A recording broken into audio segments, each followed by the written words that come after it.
Marged yw fe enw i a dyma fy stori.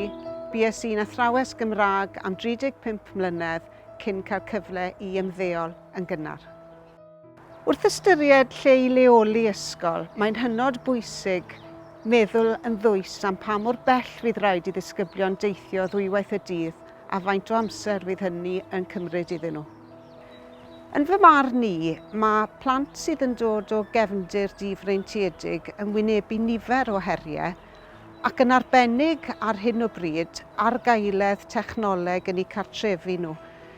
Yn amlwg ar ôl i'r pandemig yma orffen ac i ni fynd nôl i ddysgu arferol, fe fydd defnydd o ddysgu cyfunol yn parhau. Bydd hwnna'n rhywbeth da i fynd ymlaen i'r dyfodol ac mae'n hanfodol bod plant sydd yn dod o gefndir difreintiedig yn medru cael mynediad iddo fe a lle da i weithio arno fe yn eu cartrefi nhw.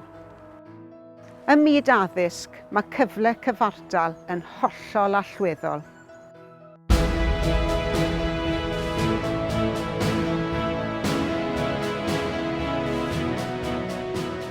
Bydd Cymru tegach yn well Cymru.